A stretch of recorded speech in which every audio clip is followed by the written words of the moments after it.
governo desistiu de enviar a reforma previdenciária ao Congresso e pretende criar outros grupos para discutir o tema, que ainda não tem data definida para entrar em vigor. Os sindicalistas não concordam com as mudanças. Essas alterações que o governo tem procurado fazer são alterações que, na realidade, ela prejudica. Tem muitos entendem que ela é benéfica, mas, na realidade, ela prejudica o trabalhador em muitos aspectos.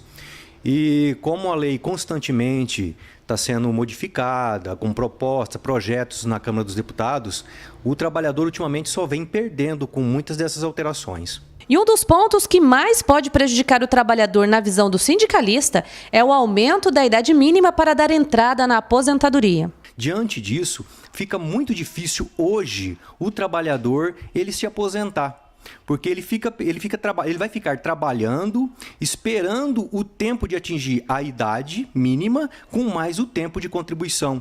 E isso leva ele a perder mais tempo trabalhando, se desgastando para atingir uma aposentadoria hoje.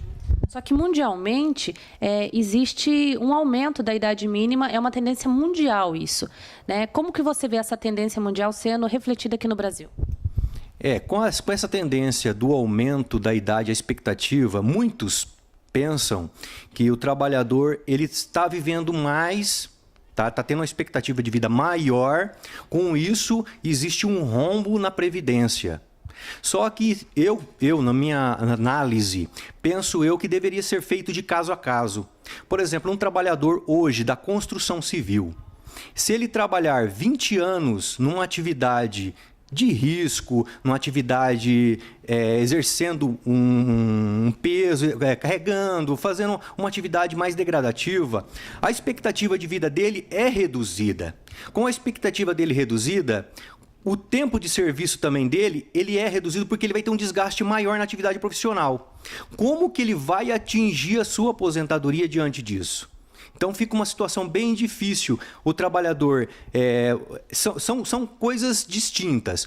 Um trabalhador que trabalha numa área administrativa, numa área que ele tem um desgaste menor, com um trabalhador que trabalha na construção civil. E com isso eles querem englobar todos esses trabalhadores para efeito de aposentadoria. E isso é prejudicial.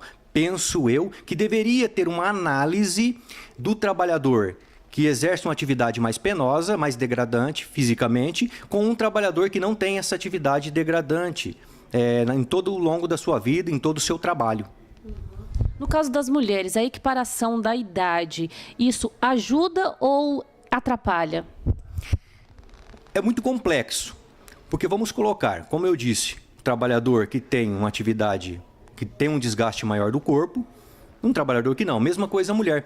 Tem mulher que faz uma dupla jornada. Ela trabalha durante o dia para trazer o alimento para sua família e à noite também ela tem a jornada do seu lar. Só que isso não é levado em consideração. Como existem muitos analistas que pensam e analisam que é contado para esse efeito somente o tempo produtivo dela, que é o dia durante o dia que ela trabalha. Só que eles não olham a dupla jornada da mulher. Com isso, ela tem um desgaste maior também. E as pessoas que analisam, que criam leis, eles não olham esse lado. Com isso, no meu entendimento, a mulher ela é prejudicada. De acordo com o governo, a Previdência Social teve um aumento de 150% no déficit e contabiliza um saldo negativo no acumulado do ano de 8,5 bilhões de reais. Mas para o sindicalista, quem tem que pagar a conta é o governo e não o contribuinte. Mas na realidade, quem tem que arcar com isso é o governo. Por quê? E não somente os trabalhadores.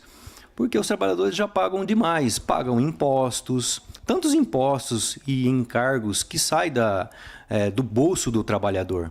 E o governo deveria arcar com isso, fazendo uma distribuição de renda melhor, mais qualificada para cada trabalhador. Só que geralmente eles não fazem isso. Como diz, né? A corda sempre vai rebentar para o lado mais fraco, e o lado mais fraco é o trabalhador. E sempre eles vão criar expectativas, vão criar projetos de lei, vão criar qualquer tipo de situação econômica para retirar isso do trabalhador. Por exemplo, o COFINS é um dos parâmetros que foram criados pela Constituição Federal, na época de José Sarney, onde ele houve ele barrou para poder utilizar o COFINS para esse benefício e foi barrado.